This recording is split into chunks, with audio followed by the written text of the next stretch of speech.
Cantarola aí comigo, Brasil. Todo mundo. Agora o acorde da esperança. Muito bonito. Todo mundo. Matéria escura. Queria agradecer a nossa plateia de hoje. De absolutamente um bonequinho do Albert Einstein, um bonequinho do Salvador Dalí, um bonequinho que eu comprei quando eu tava no Catar, que é de provavelmente alguém que deve ter matado muita gente. Um bonequinho dos Magic Duendes e um boneco de origami que foi me doado por uma fã lá de Brasília. Enfim, estamos começando mais uma Matéria Escura hoje. Hoje é precisamente 17 de maio. Então me lembrem, quem ouvir esse podcast, que amanhã é aniversário do meu irmão Tchui.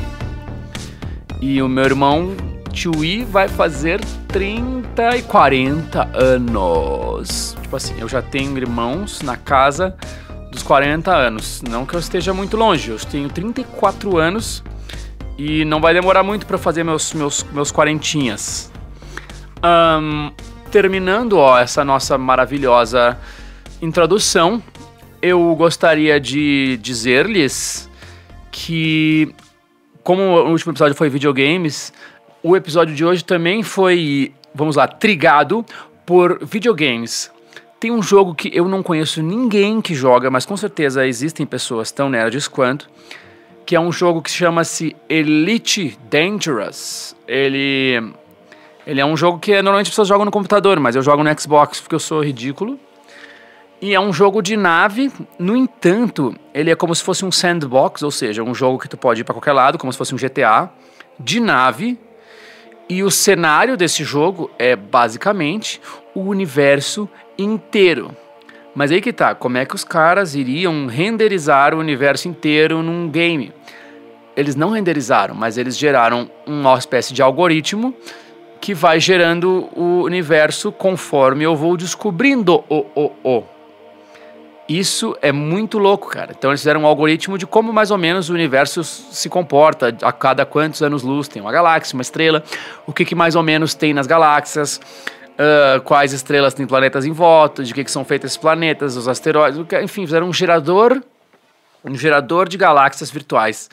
E esse jogo eu até meio que parei de jogar porque ele é muito deprimente pelo sentido de que não existe uma missão clara, tu pode ser o que tu quiser, mas na escala universal das coisas, tudo demora muito pra fazer. Então, tu tem uma navezinha, aí tu vai lá, fica navegando próximo a uma base que tem, enfim, outras navezinhas, ou então tu voa pra orbitar uma estrela ou um planeta, e aí tu fica lá sem fazer porra nenhuma.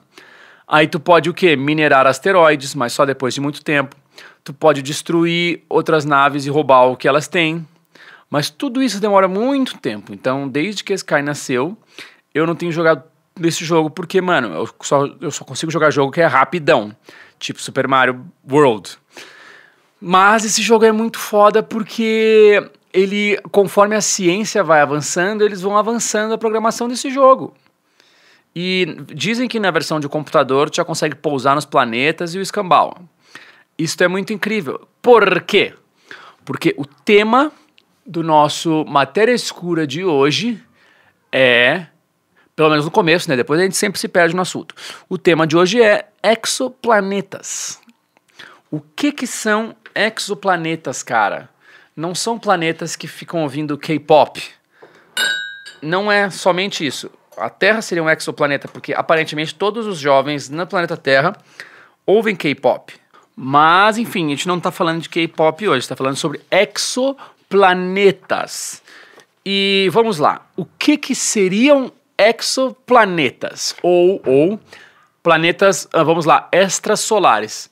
São planetas que não se encontram no nosso sistema solar, porque há muitos séculos o ser humano tá ligado que das estrelinhas lá do céu, daquelas coisas que brilham, algumas não são exatamente estrelas, e sim são planetas. Então, é impressionantemente o homem, o ser humano, sabe disso há muito tempo.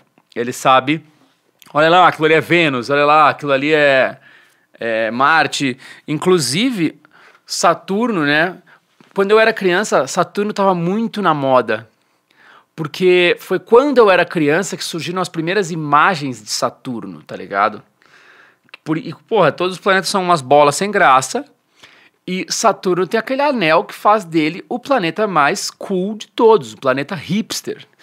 E eu me lembro que Saturno era muito moda na minha infância, assim. Porque eu tinha imagens já muito boas de Saturno. Até então os caras sabiam que tinha uns anéis, sabiam que ele tinha um formato, mas a galera desconhecia o fato de Saturno ter anéis. Inclusive, quando eu estou mostrando Saturno e os planetas para minha filha Sky, porque a gente tem uma espécie de projetor que projeta, tipo, fotinhos na parede. E ele vem com vários disquinhos de fotos, e um disquinho é os de planetas.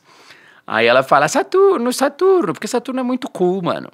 E aquele anel, ao contrário do que se pensa, e para desilusão de muitas pessoas, o anel de Saturno não é sólido, ele não é um ringue de patinação. A Sky mesmo fala, a gente pode andar de patinete da Frozen em cima dos anéis de Saturno? E eu falo que sim, porque tudo bem, uma hora ela vai se desiludir também. Mas aquele anel é formado por uma finíssima camada de pequenas bolinhas de areia. Elas variam, tipo assim, de milímetros, como se fosse poeira, até pedregulhinhos. E eles formam um disco que fica orbitando o equador de Saturno. Mas, cara, é só isso mesmo, cara. É só isso mesmo. É lindo, maravilhoso, mas só tem aqueles discos. E aí vários caras pensaram, não pode ser, sendo o Sol uma estrela, como qualquer outra, inclusive uma estrela meio paia, não é uma puta estrela, mas graças a Deus que se fosse uma puta estrela, nós seríamos feitos de churrasco. Na verdade não seria feito de nada, né? Porque a gente não existiria. Mas o Sol sendo uma estrela, olhando para este céu maravilhoso e vendo todas essas estrelas, eu imagino que deva ter planetas em volta dessas estrelas. No entanto, cara, as estrelas são fonte de luz, de uma puta de uma luz. É muito fácil a gente encontrar uma estrela no céu. Com a ajuda de telescópio, em cima de uma montanha, sem nuvem, é mais fácil ainda. Só que o planeta, ele não tem luz nenhuma. Ele, no máximo, reflete a luz de um planeta. Ele ele não se ilumina. A nossa Lua que a gente vê, ela está sendo iluminada pelo Sol, porque do outro lado ela é uma bola preta que não tem como se distinguir do pretume do espaço sideral. Então, como nós vamos observar isso? Aí que tá, mano. Graças a Deus, Buda, Jah e as coincidências infinitas do universo, existem pessoas muito inteligentes, cara, que nascem junto com nós, pessoas meio normais, assim. E essas pessoas muito inteligentes começaram a pensar, não, tem que existir um jeito de observar outros planetas. Eu vou te falar um bagulho, cara. Isso não faz muito tempo, porque o primeiro planeta que se arriscaram dizer que existia próximo da Terra, sem ser no nosso sistema solar, o primeiro planeta que os caras meio que descobriram foi em 1988. Eu já era nascido, eu já tinha uns 5 aninhos, 6. Então, porra, isso ainda tava no ramo daquela ciência de revista National Geographic, assim, não tava no colégio. No meu colégio, eu aprendi Mercúrio, Vênus, Terra, Marte, Júpiter, Saturno, Urano, Netuno, Plutão, que inclusive nós sabemos hoje que ele não é mais considerado oficialmente um planeta. Deal with it. Ele é basicamente, está na mesma categoria de, sei lá, um dwarf planet, que eles falam, né? Que é basicamente um asteroidezinho melhorado.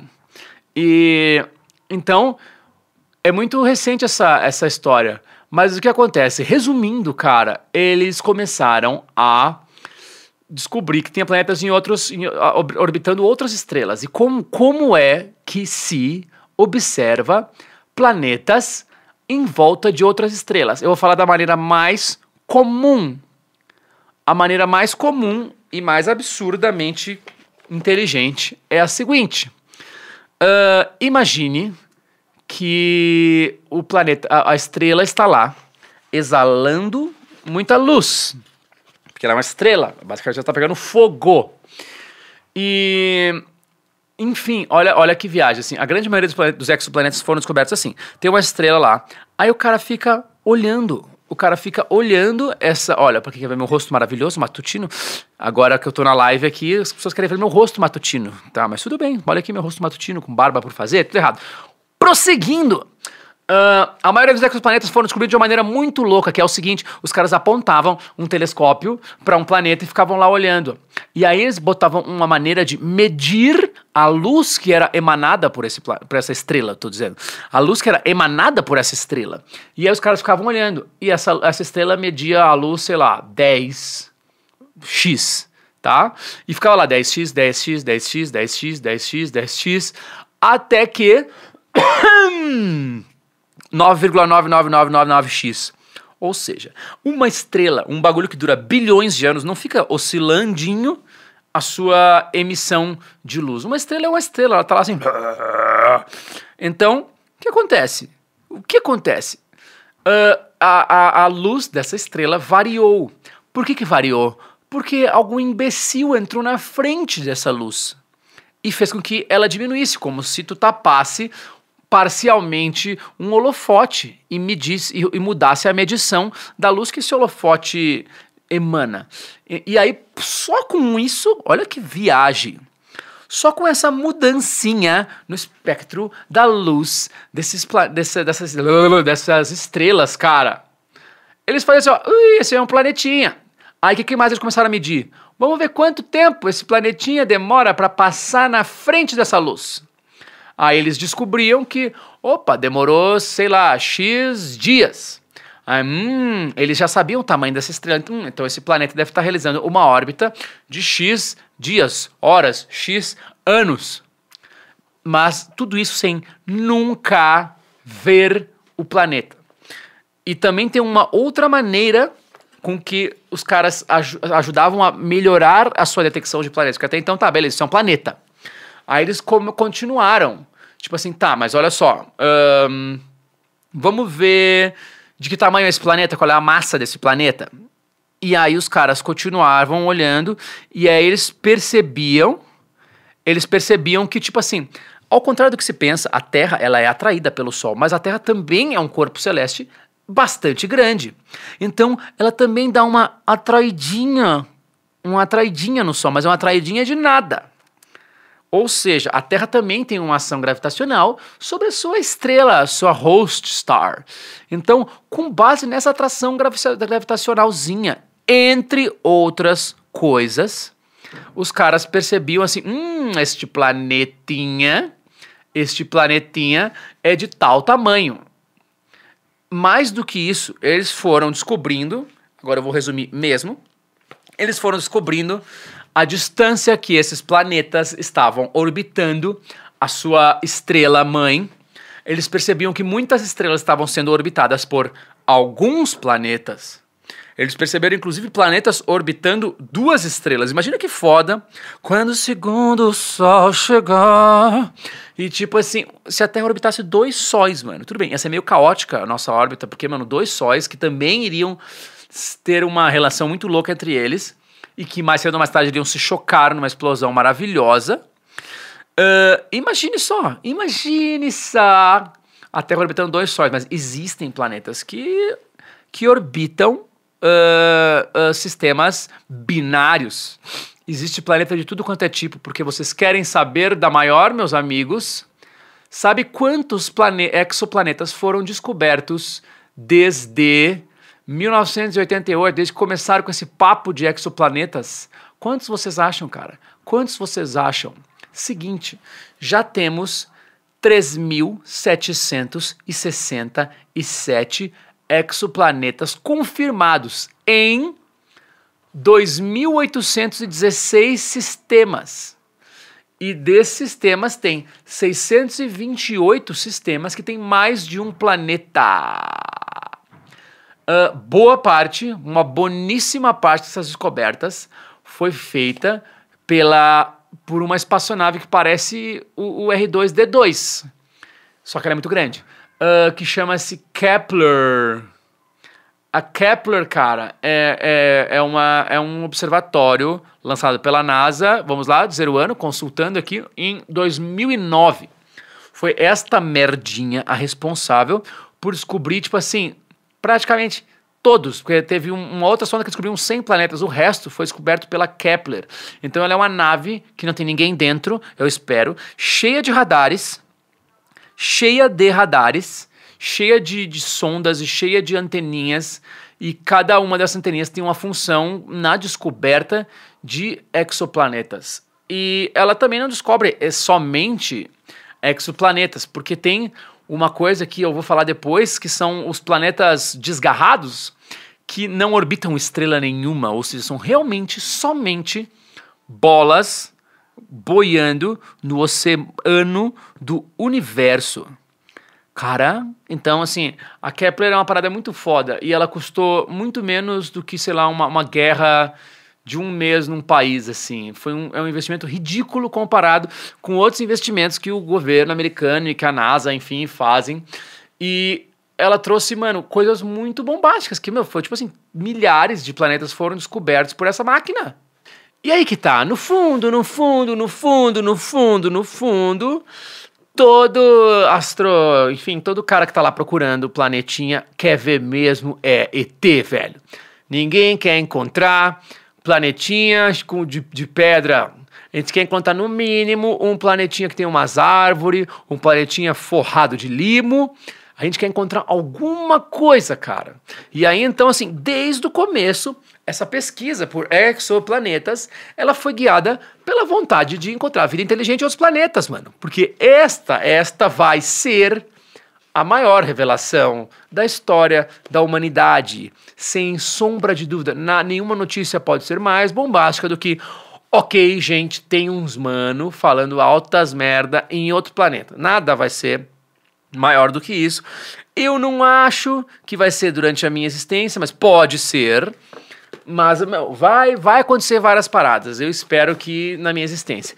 Então, assim, o que drivou, olha, usando palavras em inglês, né? Então, o que motiva esse estudo, cara, claro que é, meu, descobrir que nos planetas, provar que existem outros planetas, provar que o universo é como parece ser, mas principalmente a galera quer ver uns ET, mano. Então, assim, eles começaram a classificar esses planetas em, vamos lá, superterras, que são planetas que são muito maiores que a Terra, e planetinhas menorzinhos, e também tem os gigantes gasosos, que são planetas assim como Júpiter, assim como Saturno, que, pasmem, eu não sei se vocês prestaram atenção quando ensinaram isso para vocês no colégio, Júpiter, Saturno, Urano, esses planetas, eles são gasosos.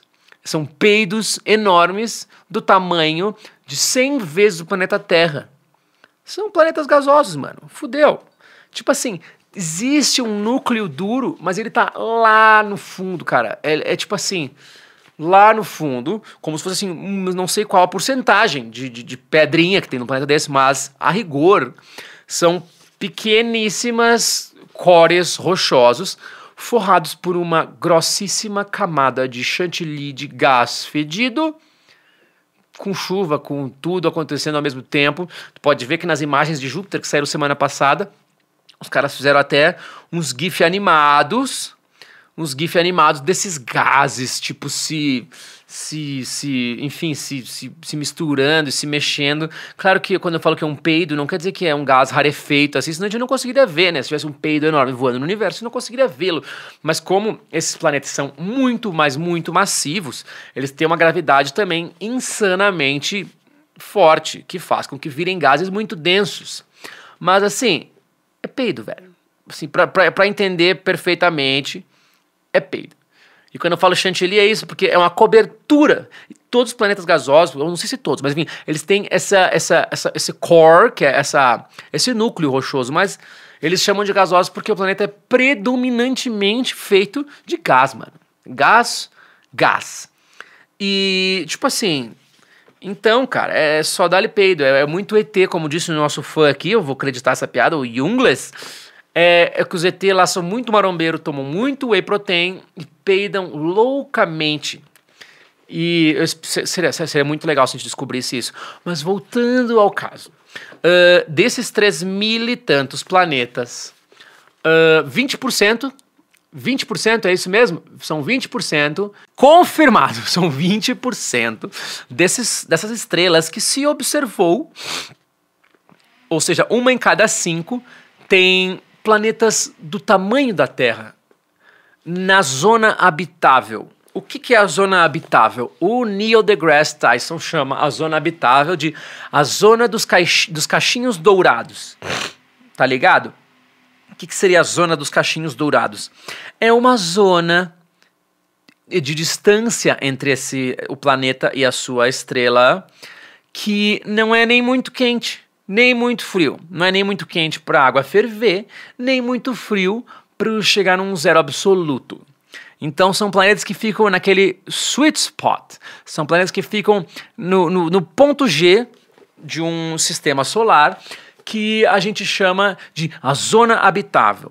Eu vos digo por quê. Se por acaso a espécie humana tivesse nascido em Marte, nós teríamos sorvete. Assim, a gente fala que, não, mas o ser humano está expandindo seus horizontes para Marte, porque não sei o quê.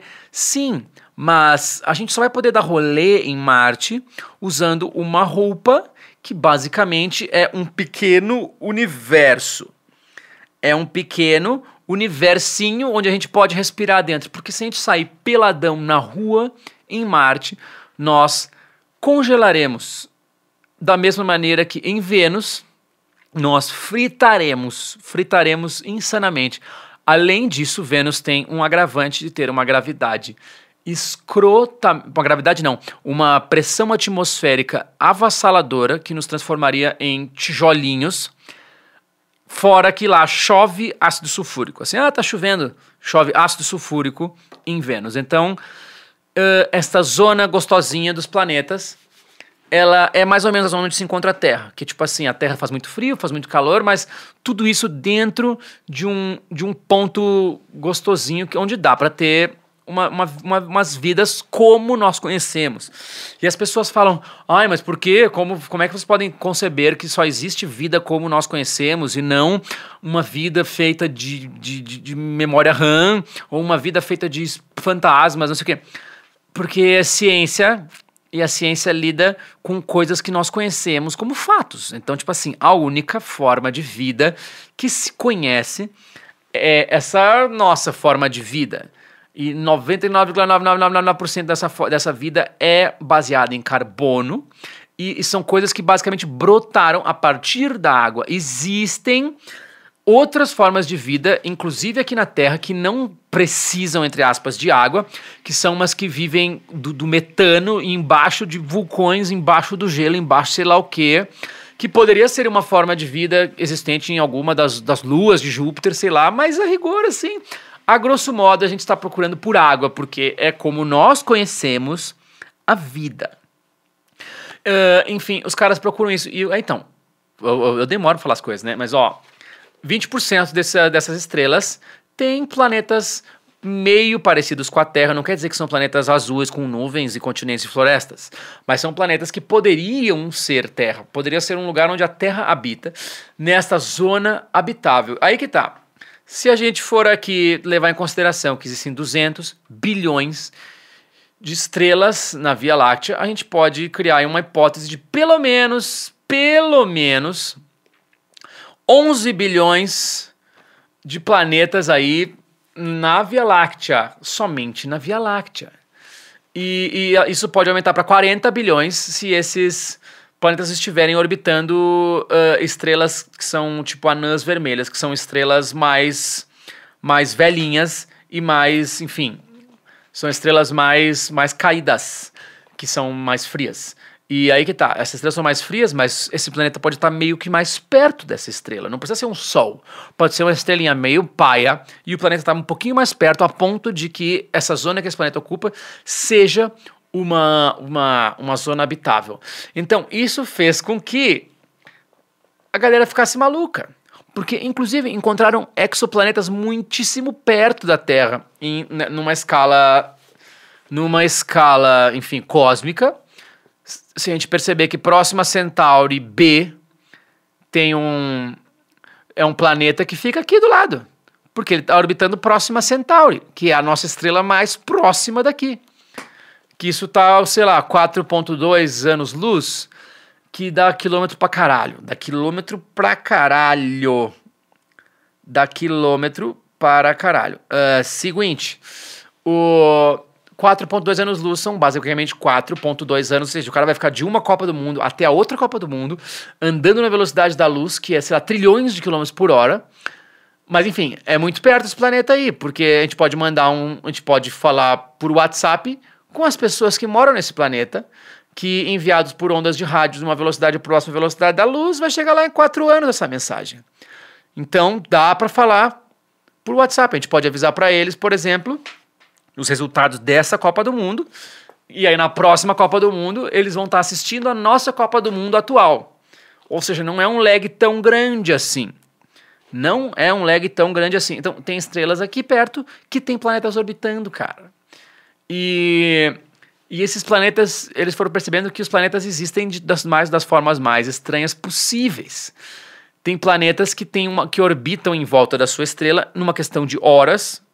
Tipo assim, imagina o teu ano durar algumas horas. Assim, eu fiz 1 ano, eu fiz 2 anos, eu fiz 3 anos. E também tem planetas que têm uma órbita muito comprida que dura assim dezenas de milhares de anos. E, tipo assim, fazendo com que os caras pensem, se pá, esse planeta nem tá orbitando, mano. Se pá, esse planeta nem está orbitando porra nenhuma, ele tá só um planeta perdido. Então, os caras não conseguiram comprovar de tão devagar que é essa orbitação aí, filhão. Os caras assim, esse planeta aqui tá muito devagar, mas sim, existem planetas que realizam essas órbitas gigantes, cara.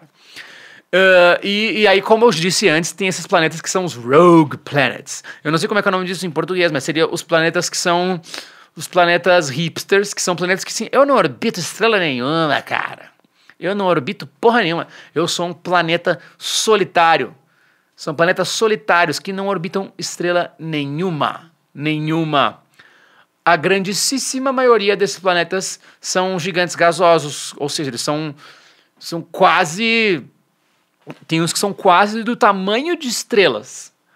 Mas também, só na Via Láctea, tem bilhões desses.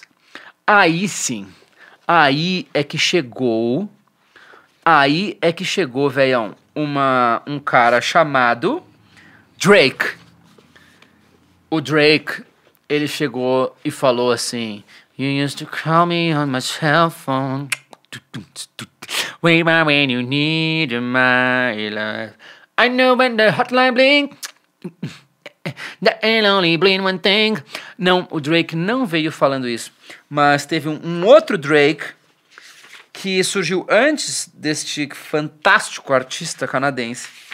É Drake, eu não sei qual é o sobrenome dele, porque é um livro aqui, cara, que é o Drake, mano. Esquece o resto do nome dele. O Drake, ele fez uma convenção em qual era o ano, cara? Vamos lá, num ano aí que foi um puta ano foda, o Drake fez uma convenção ali pelos anos 60. Exatamente. Essa convenção servia para guiar os caras do SETI. O SETI é uma outra instituição que merece ser falada aqui. O SETI é onde a Jodie Foster trabalhava no filme Contato, baseado no livro de Carl Sagan. O SETI é aquele monte de antenas que existe em algum lugar dos Estados Unidos que as pessoas ficam de fone ouvindo ruído, tentando encontrar padrões nesse ruído de maneira que aquilo sugira que nós estamos sendo impactados por mensagens extraterrestres. SETI é a sigla para Search for Extraterrestrial... É isso aí, Intelligence, exatamente. Ou seja, SETI chama-se Procura por Inteligência Extraterrestre. E isso é uma organização enorme nos Estados Unidos, que recebe uma grana, cada vez menos, mas recebe uma grana, onde vivem esses cientistas malucos procurando por vida em outros planetas, cara. Enfim, lá no SETI, o Drake fez uma convenção, um encontro, uma festinha, para falar, galera, eu pensei uma coisa aqui muito legal, que é uma equação para que a gente possa, pelo menos, imaginar a probabilidade de nós descobrirmos vida em outros planetas. A equação de Drake. É tão equação de Drake que eu fiz uma base em 2 minutos com os mesmos canais que eu uso na todas as trilhas deste podcast. Então vai ficar uma base meio oitentista e, enfim, poderia falar muito sobre essa base, mas eu usei os meus timbres anos 80 que eu uso pra fazer a trilha do bagulho aqui.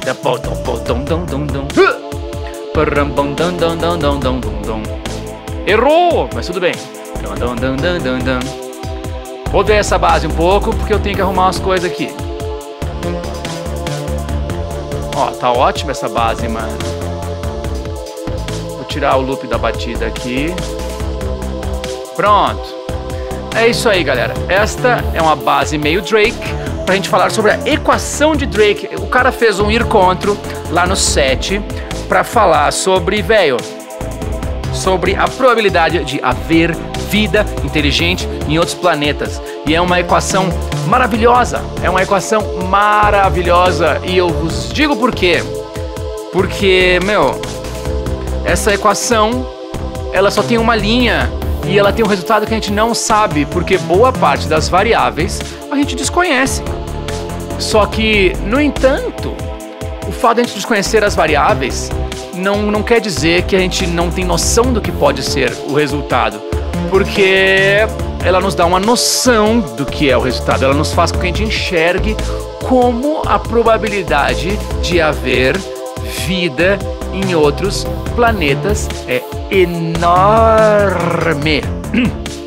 E esta equação é a seguinte: N sendo o número de civilizações extraterrestres em nossa galáxia com as quais nós poderíamos ter chance de estabelecer comunicação.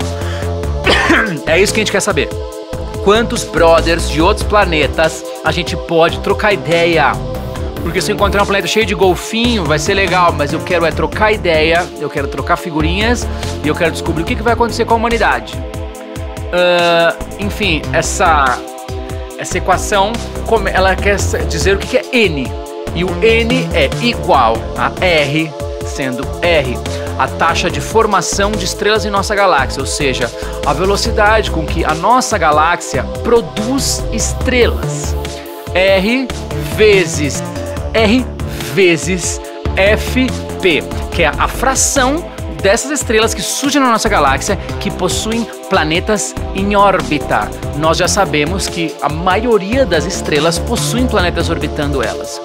Isso vezes o número médio de planetas que potencialmente permitem o desenvolvimento da vida nesses planetas, ou seja, os planetas que têm cara de terra, os planetas que ficam naquela zona dos cachinhos dourados, vezes a fração desses planetas com potencial para realmente desenvolver vida, vezes a fração desses planetas que desenvolvem vida inteligente. Porque, repetindo, a gente não quer encontrar um monte de golfinho, nem um monte de limo, nem um monte de árvore, nem um monte de aranha, que seria legal, mas a gente está falando sobre vida inteligente.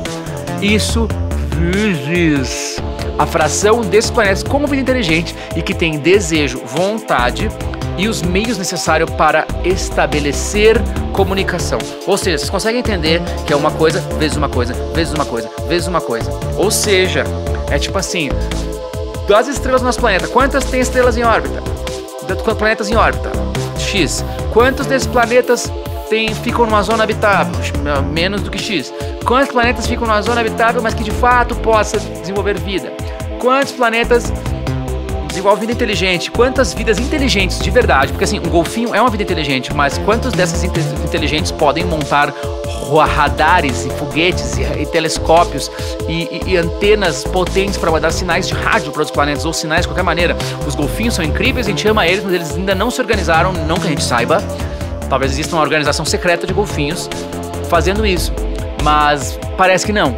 Então, e quantos desses têm vontade de se comunicar com a gente? E o principal, qual o tempo esperado de vida de tal civilização?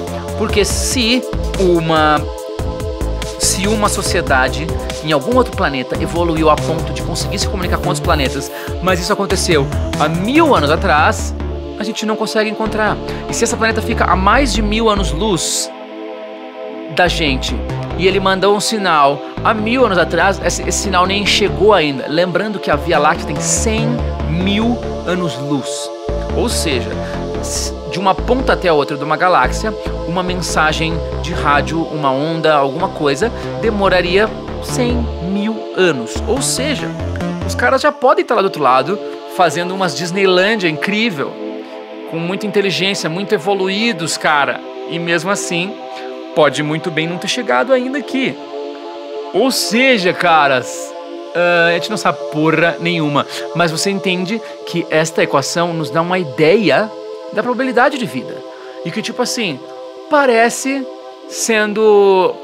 que é um absurdo, mas assim, já existem estimativas do resultado dessa equação do Drake, nosso rapper maravilhoso.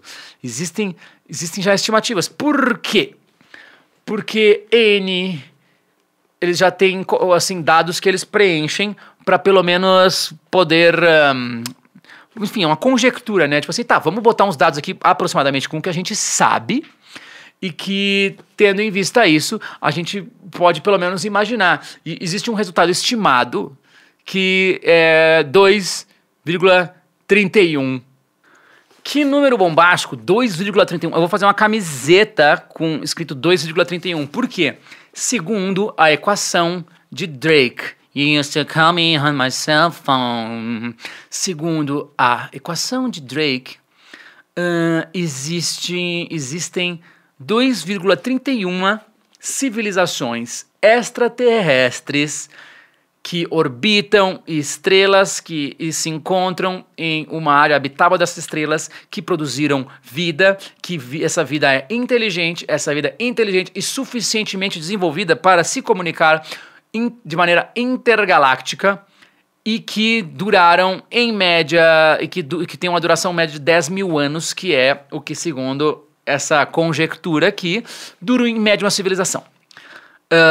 Ou seja, tem que durar uns 10.000 anos para que isso aconteça. Lembrando que a nossa civilização tem meio que mais do que isso, a gente está meio atrasado, porque a gente ainda não consegue se comunicar com ninguém. Enfim, isso é um número meio que para se divertir, porque não tem como estimar muitas das coisas, então, mas ao mesmo tempo não é loteria, são cientistas muito sérios tentando colocar os números mais realistas de acordo com o nosso conhecimento, ou melhor, com a nossa ignorância de hoje.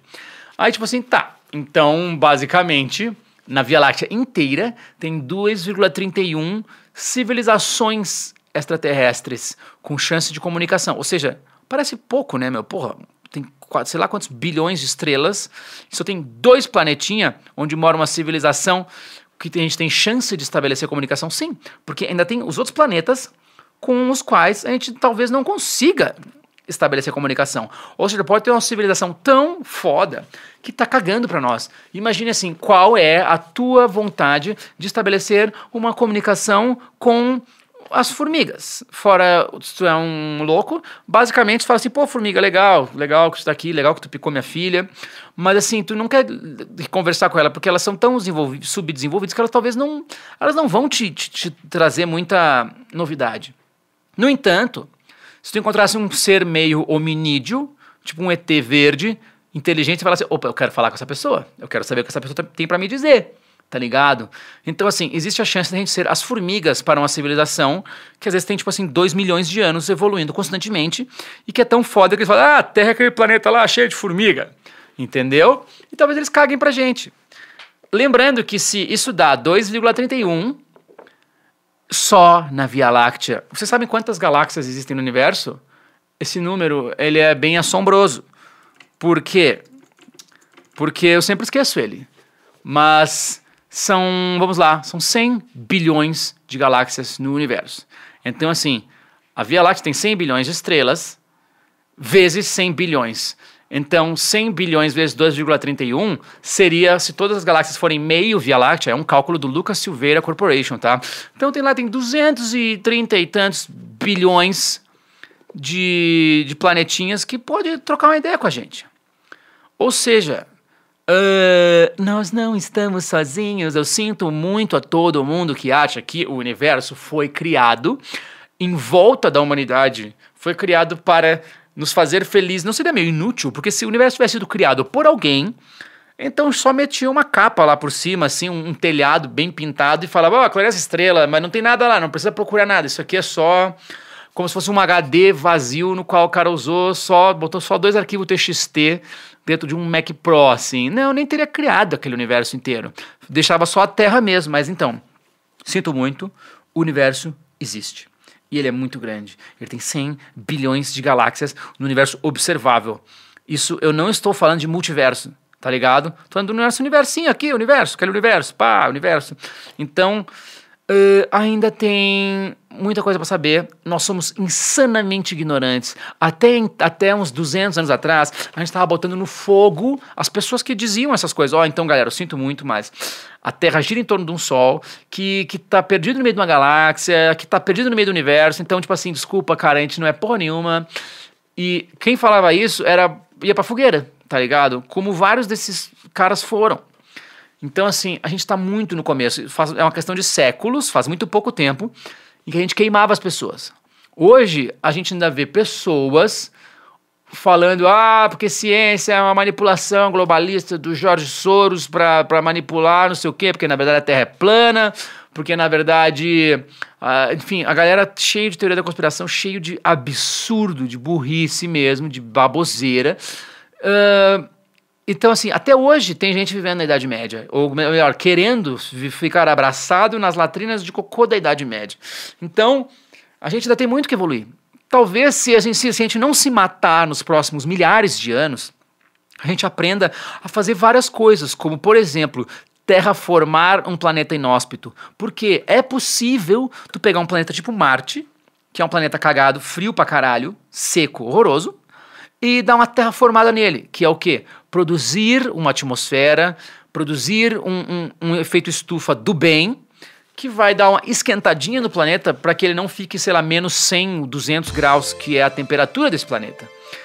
E, tipo, assim, terraformando ele, formando uma atmosfera mais densa, que nos proteja dos raios solares. A gente pode desenvolver, assim, existe a base científica para isso, existe.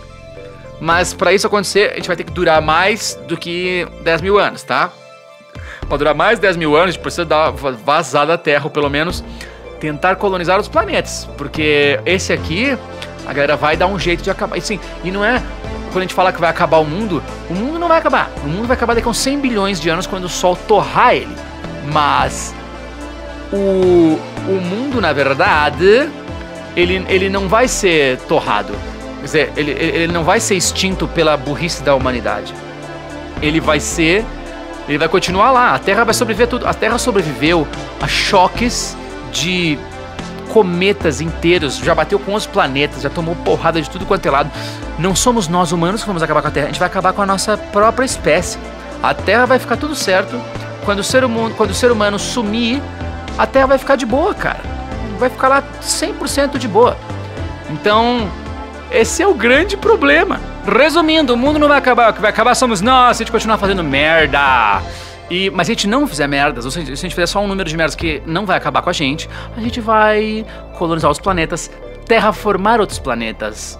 Talvez numa Terra 2.0 a gente possa fazer as coisas certas. Enfim, isso tudo para dizer que eu fico observando muito, tem o Twitter da Kepler, a NASA tá sempre postando coisas sobre a sonda Kepler. Toda semana os caras descobrem um planetinha novo. Mas, enfim, vocês sabem o que tá...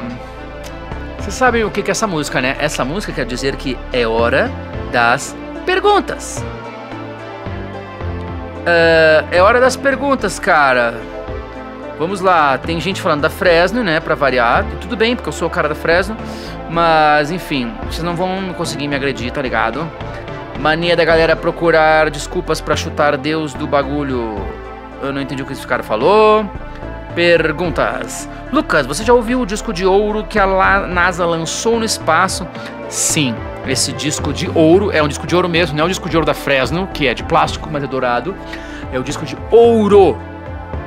Que, motivados pelo nosso amigo Carl Sagan. Eles falaram assim, vamos mandar um negócio para os confins do universo, uma sonda sem volta, para, sei lá, caso uns ETs sejam muito fodas e tenham uma rede de pesca gigante, eles encontrem uma sonda que é tipo um presentinho da Terra, como se fosse uma mensagem numa garrafa jogada ao mar do universo. Então eles lançaram as 2 sondas, na verdade, as Voyagers. E nessas sondas Voyager, claro que tinha câmera fotográfica que ficou batendo foto e mandando foto pra Terra. Essa bagulho foi lançado nos anos 70. E lançaram a Voyager. E aí o Carl Sagan falou, vamos fazer um negócio que vai ser muito legal.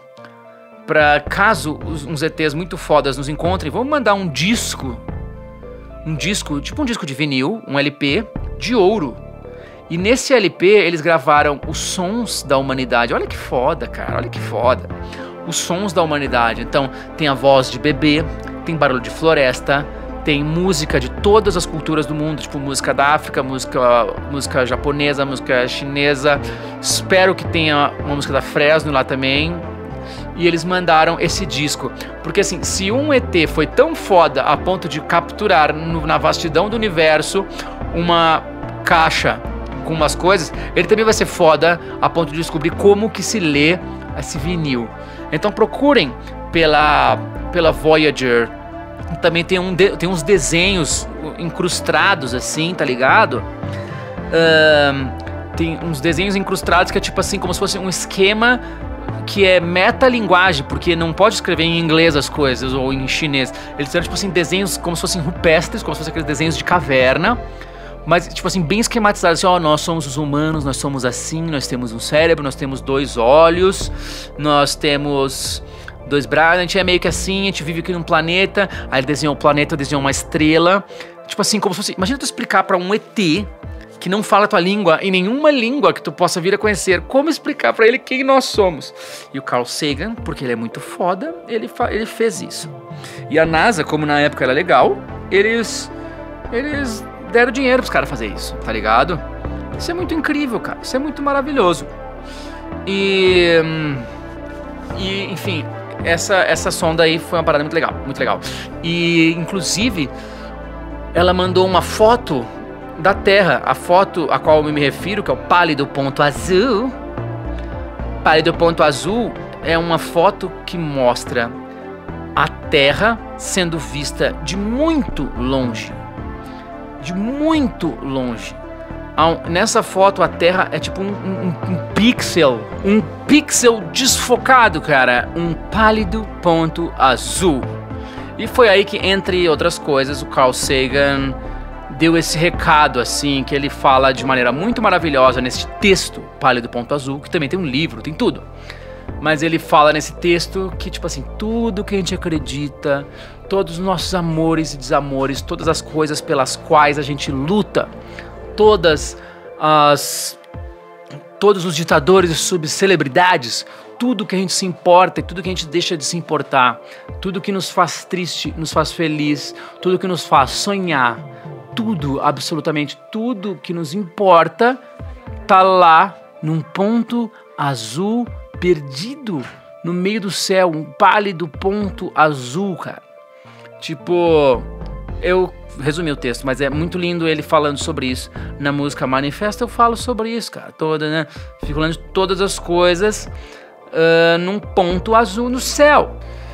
O Lucas Borbs pergunta: o que tu acha da teoria de que a vida na Terra é proveniente de Marte? Eu não sei, eu li pouco sobre isso, mas existem várias teorias, né, sobre como a vida se gerou, e são todas teorias. Tem umas que são mais aceitas, outras menos aceitas, mas o que se acredita assim mais piamente é que a vida nasceu na água e nasceu na sopa primordial, sobre a qual eu falei em algum episódio anterior desse podcast, e sim, a vida pode ter sido trazida à Terra de um outro lugar. Por exemplo, essa teoria que a vida surgiu, na verdade, em Marte, imagine que há 4 bilhões de anos, ou sei lá quantos bilhões, tenha batido um cometa invadido um cometa em Marte e ele tirou um estilhaço enorme daquele planeta e muita poeira e muita coisa, e essa poeira chegou aqui na Terra e alvejou o nosso planeta Terra com pequenos detritos de Marte, e que nesses detritos estava contida a vida, sei lá, micróbios e algumas coisas. Isso é uma teoria, eu não sei o que eu acho, cara, eu precisaria ler mais sobre isso, mas, pô, é plausível, cara, é plausível. Tem várias teorias, tem teorias que falam que a Lua é feita de terra, assim, que a Lua nada mais é do que era a Terra que tomou uma paulada tão grande que soltou uma caralhada de pedra pro espaço, espirrou pro espaço, e essa matéria se reorganizou no formato da nossa Lua. E as coisas, quando elas se juntam, quando os planetas, normalmente eles são formados de discos de matéria solta, que vai se aglutinando e se formando, começa virando um discoide, depois ela vai ter uma forma de meio de batatoide, e aí ela vai sendo atingida por todo tipo de detritos, porque ela ainda não tem uma atmosfera para repelir esses asteroides, essas coisas, e a gravidade vai apertando tudo aquilo e deixando aquilo ali redondo. Então, cara, teoria é o que mais tem. Uma pessoa que perguntou uma parada que é muito louca, cara, que é o que eu falo no meu primeiro episódio do podcast.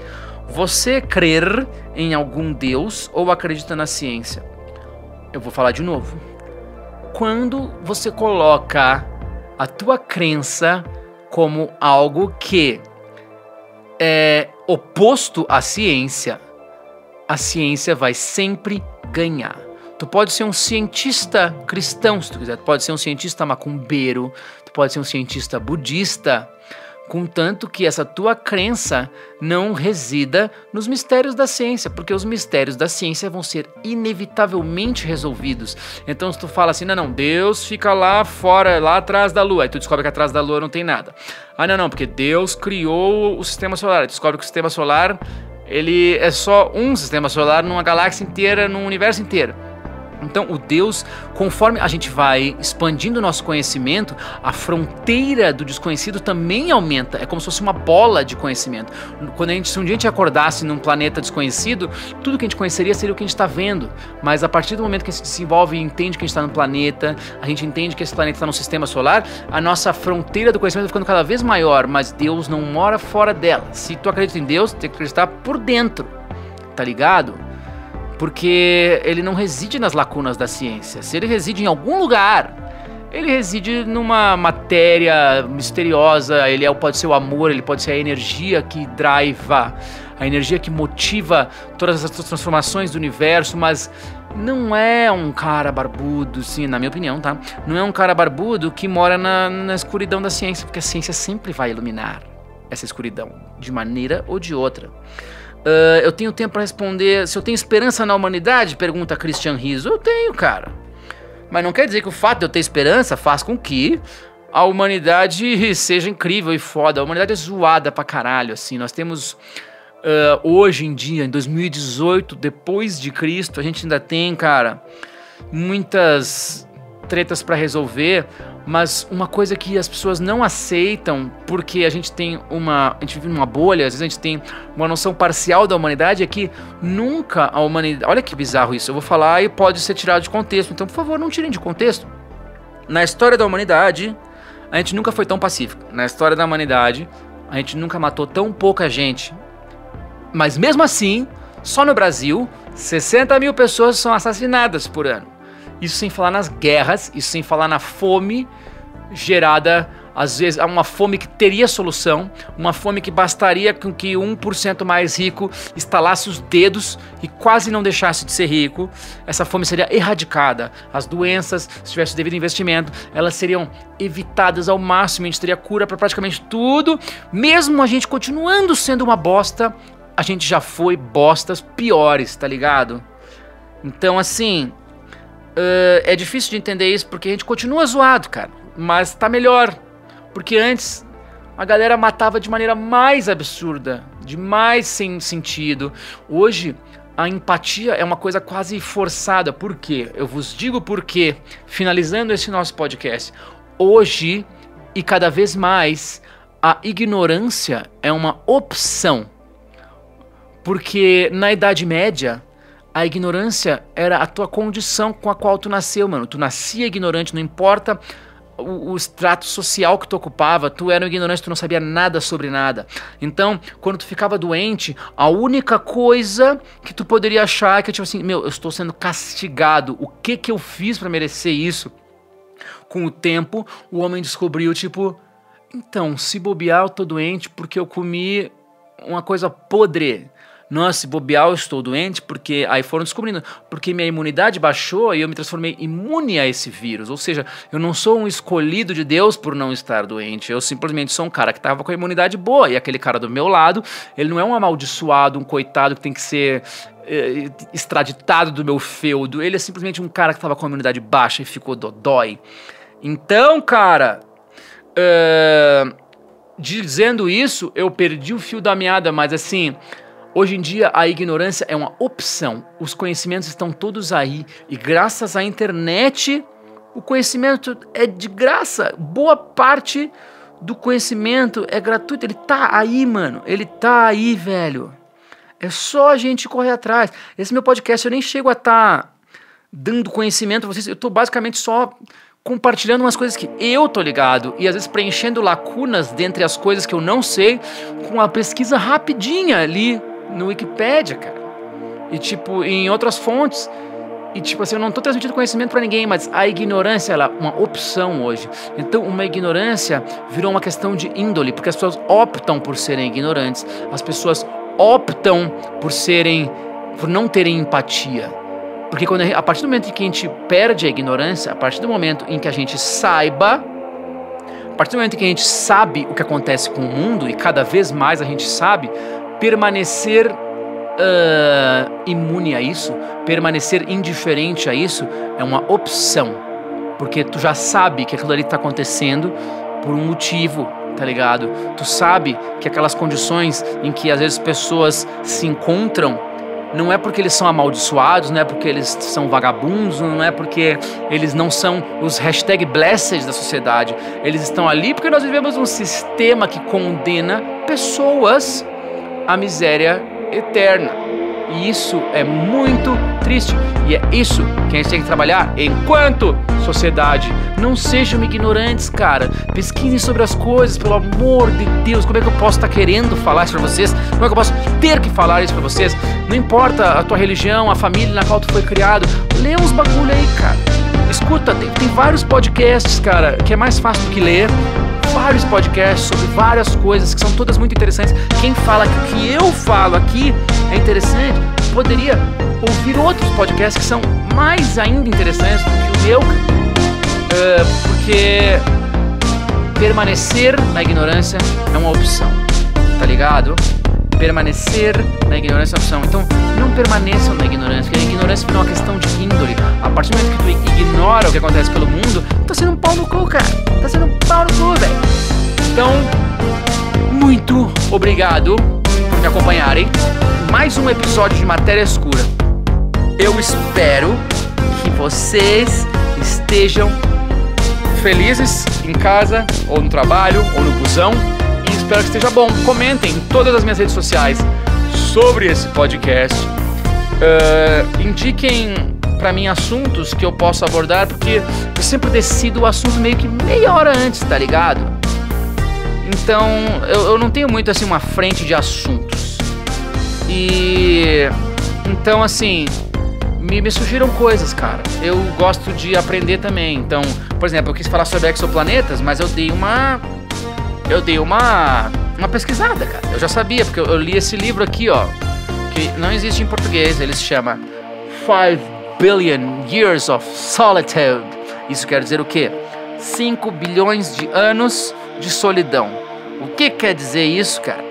Quer dizer que, assim, até agora, a nossa Terra tem lá seus 5 bilhões de anos, e até então nós, na Terra, somos a única vida inteligente que a gente está ligado. Ou seja, nós estamos há 5 bilhões de anos sozinhos, largados na vala de um universo infinitamente vazio. Eu comprei esse livro, eu não me lembro aonde, provavelmente numa das viagens que eu fiz, mas esse livro fala sobre exoplanetas. É basicamente sobre o que esse livro fala. e sobre em que pé se encontra a astrobiologia e o estudo da vida em outros planetas e da existência de outros planetas. Corrigindo, a Terra tem 4,6 bilhões de anos, não 5 bilhões. Mas é que ia ficar muito feio se o livro se chamasse 4,6 bilhões de anos de solidão. Ele foi escrito pelo jornalista Lee Billings para falar justamente sobre os exoplanetas. Então, muito obrigado para quem é fã da Fresno. Nesse sabadão, a gente vai tocar na Virada Cultural, gratuito em São Paulo, lá na Lapa, às 21 horas. Tá bom? Próximo episódio, sempre na quinta-feira. A não ser que eu não consiga gravar. Beijão! Tchau, tchau!